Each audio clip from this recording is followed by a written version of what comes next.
I'm really excited about it because it's gonna. This is when it counts. I understand the regular season matchup was cool. The Buffalo Bills have won 4 straight in the regular season against the Kansas City Chiefs, though. The stickler, the issue, the problem to that is the postseason when all the chips are in and everything is for everything. They have lost every single game. The Kansas City Chiefs are 3-0 versus the Buffalo Bills in the playoffs with Josh Allen at the quarterback position. And so that is the mountain they're going to have to climb. That is the hill they're going to have to conquer. That is the dragon, as you say, they are going to have to slay. No Darius. And I think they'll have as solid of a shot as you could have. But again, when it comes down to the Kansas City Chiefs, it's going to come down to the last possession. They have lived in last possession games this season. They have won every single one of them that they've played. And it's going to be telling. Vegas has them as Kansas City Chiefs as 1.5-point favorites. Usually when you're a true favorite, you're a 3-point favorite at home. We've talked about that in the past.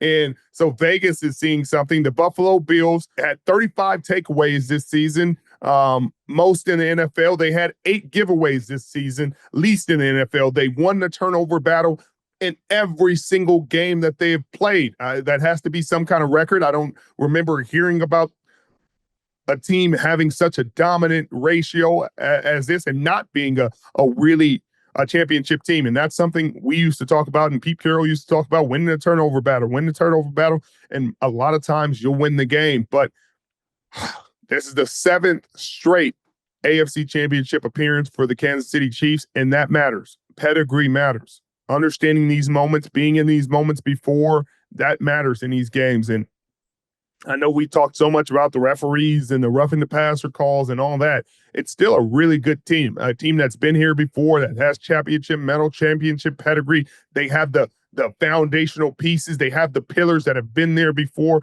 We talked about Kansas City and their problems at offensive line at the tackle spot. They put Tooney on the outside. He's held his own. They've shuffled it as much as they can, obviously on the right side. Jawan Taylor has had his issues with the penalties and the alignment issues. Can they overcome that? And on the defensive side, Chris Jones, I mean, this will be his, second game in 4 weeks or second game in 6 weeks, well rested. He was a little banged up, but he's rested now, and I'm sure he'll be impactful. McDuffie's been here before. Justin Reed has 2 rings on his hand. So Watson was part of their championship team last year. You got a lot of guys who've been here, done this. Karlaftis had 3 sacks last game against the Houston Texans. These guys are showing up in big ways, and when you're going against Spags, this will be Joe Brady versus Spags. What is it going to look like? Are you going to let Josh Allen beat you? Don't forget about James Cook. He's been incredibly impactful. Khalil Shakir, no drops in the playoffs this season on 13 receptions, 13 targets, no drops. He's played a good game. Keon Coleman, you got all these pieces that have been playing complimentary football, but don't put it past this Buffalo Bills defense and the turnovers that they've been creating. That has been the difference.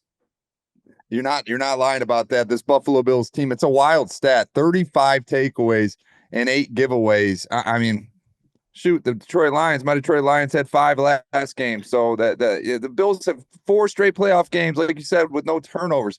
If it comes down to it and Buffalo plays a clean game, do you think they win it? Because let's look at it. I mean, there's no lack of experience, especially playoff experience on this Kansas City Chief roster. I mean, they can win anyway, whether it's a shootout or a grinded out game. But if the Bills play clean, if they don't turn the ball over, if they win this turnover battle again, do you think they win? I don't know. I don't think it's that simple in this game, and it rarely ever is. They won the turnover battle 3-0 versus the Baltimore Ravens, and the Baltimore Ravens were 1 2-point conversion drop away from tying the game with a minute and a half left to go in the game. So it's not always that simple as to say, hey, they win a turnover battle, they win the game, because who knows? Maybe Josh Allen comes back after Baltimore ties it up, drives down the field, kicks a field goal, they win the game anyway, and it's easy. Or they go to OT, and you never know what can happen. And Patrick Mahomes isn't going down that easy. He had 2 interceptions in the last game, got hit 7 times. Can they protect him better? Can he protect the ball better? If Buffalo wins the turnover battle, obviously they're putting themselves in a great position to be successful and win that game. I don't expect them to turn it over very much. They have it all year long, but that doesn't necessarily guarantee anything.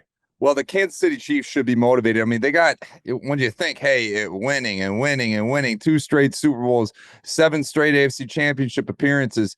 How motivated do you think they are, Richard, to get this 3rd championship under their belts? Because I want to bring you back in time, because you and I have had conversations about your experience in Seattle and about the team that you guys had formed and what you believed could be the beginning of a dynasty.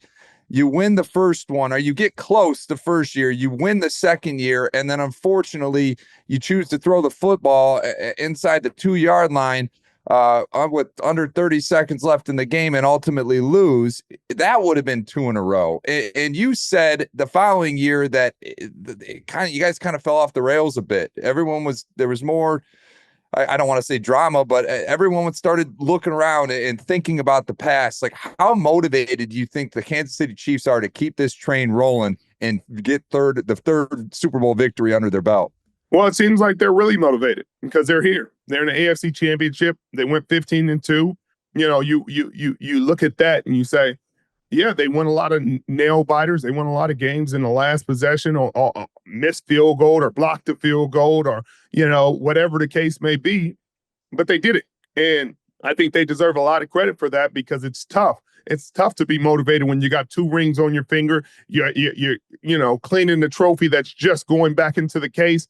Like, you got the best team in football. Your quarterback's doing all these commercials. Your tight end. Everybody's fed, everybody's eating, everybody's having a great time. You had a great off season, and now your coaches, for some reason, they're not getting poached, which is weird. You know what I mean? Because you're not is it all Andy Reid? I think that's what people believe. They believe offensively it's all Andy Reid. So Eric Bieniemy didn't get a coaching job, not a head coaching job, had to go coordinate somewhere else. He's kind of gone to the wayside now.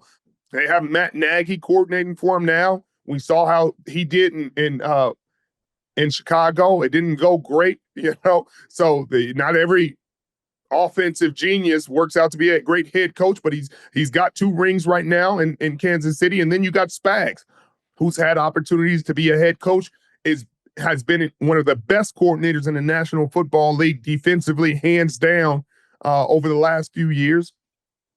You would have thought he would get an opportunity, but it hasn't happened. So it's led to more continuity for the Kansas City Chiefs, which is great. Those coaches continue to innovate, continue to be at the forefront of creating game plans and schemes that give opponents problems. And I think this will be another one. Obviously, Josh Allen has done as good of a job this season as he done any season protecting the football. That's a lot of the reason they're in a position to be successful. But I just think this is going to be a hard out. It's never easy, especially when you have to conquer the mountain that you haven't conquered before. It's easier when you say, oh, we can put on the tape of a playoff game we've beaten them. Now, you can put on the tape of 4 regular season games you've beaten them and you've had success. But in the postseason, home or away, you haven't found a way to get it done. And I think, again, if you get to these situations, you get deep in these games and things don't go the way that Buffalo thought it would go, that seed of doubt starts to creep in. That seed of doubt, like, oh my God, it's going to be like last time. Oh my God, not again. That mindset kind of creeps in because it's in the back of your head. These are human beings, so you can say, oh, we know we can beat these guys. We know we know we come in, we expect to win. You do. These are pros. They're confident, but you haven't done it in the playoffs. So that seed of doubt is always in the back of your mind. And the more Kansas City plays well, if they get a lead, a touchdown, 10-point lead, then that seed gets a little bit of water on it. And that's where that seed gets a little bit of water. It starts to germinate because you start to believe, oh my God, not again. Not Kansas City again. And Kansas City usually plays their best football when they have to have it. Yeah, so we'll see. So who's it going to be, Rich? I mean, you got to make a pick right now. I need your prediction. Is it finally Josh Allen's time to slay that dragon, or do you think it's yet again Kansas City Chiefs and Patrick Mahomes, Travis Kelce, and the crew? I want to give it to Josh. I want to say, hey, Josh Allen and the boys, they're going to get it done. James Cook playing his best football. Joe Brady dialing it up. Like, it's going to work out exactly like they see it is. Josh Allen's going to protect the ball. Their defense is going to play well enough. They're going to get this win. Can't do it, Mitchell. Can't go against champs. Something tells me just don't go against them, Mitchell. I've done it. I played against them. Literally going against them. Didn't want it to work out. We had them against the ropes. It didn't work out. So I'm not going to go against them now. They proved me wrong enough times. Now I'll go against them this time, Mitchell, and they'll prove me wrong again. And then Buffalo will win, of course.